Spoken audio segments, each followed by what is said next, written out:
us ensenyaré a fer un pa super senzill a casa. El que necessitarem serà 1 quilo de farina d'espelta integral. Després, uns 750 mil·lilitres d'aigua.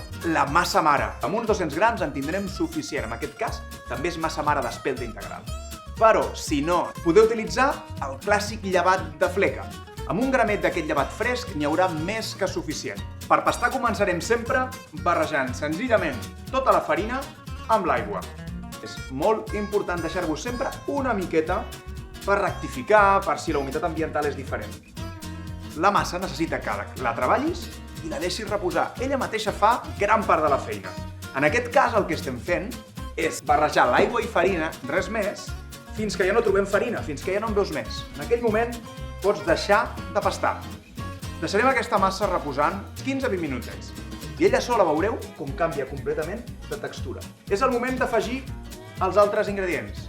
En aquest cas utilitzarem la massa mare d'espelta que abans us comentava, però recordem, si no, podeu utilitzar un cigronet de llevat fresc, aquests 18-20 grams de sal, és el moment, i aprofitaré aquella goteta d'aigua que havia deixat abans, us en recordeu?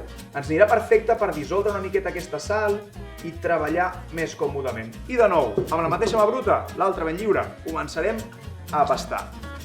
A poc, aquella massa inicial fangosa que se m'enganxava per tot arreu, mireu, això ja té cos, Això comença a ser una massa de pa. Un cop ja no noti més humitat i una massa que no se m'enganxa a les parets del recipient, com és ara, ja la podem treure del bol i ja fer uns quants cops.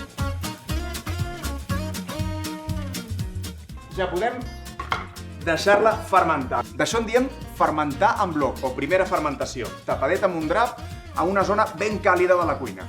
I en 3 horetes ja veureu com està, preciosa. Ara aquí ja tenim gas. Aquells llevats i bacteris de la massa mare han començat a actuar. Penseu que és una massa ben dèbil i que hem d'intentar que aquest gas quedi a l'interior. El que faig és dividir-ho aproximadament amb unes 4 peces el més semblants possibles. En aquest cas us proposo donar una forma rodoneta. Mireu, aneu tensant la massa fins aconseguir unes petites esferes. Primer la plego sobre si mateixa i després la tenso. Un cop formats, els hem de deixar fermentar. Podeu utilitzar qualsevol bol, recipient, més o menys d'aquesta mida que tingueu a la cuina i a dintre. I a fermentar fins demà. Això en nevera, ben tapadet, unes 14, 18, 24 hores directes al forn. Pujant al màxim la temperatura del vostre forn a uns 250 graus, amb força calor a la zona i amb un bon raig de vapor només entrar.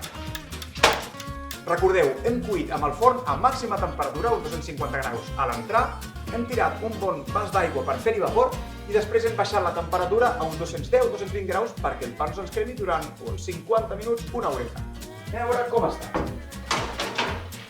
Aquí el tenim, veieu? Quina preciositat, I l'heu fet vosaltres també, A part de veure el color i l'aspecte per veure si el pa està ben cuit o no, piqueu a la sola i si noteu aquest soroll com avui, és que el pa ja està fet. Així que ara l'únic que ens queda és esperar una horeta que es refredi i a gaudir-lo. La xarxa Més, la teva plataforma de qualitat, proximitat i gratuïta.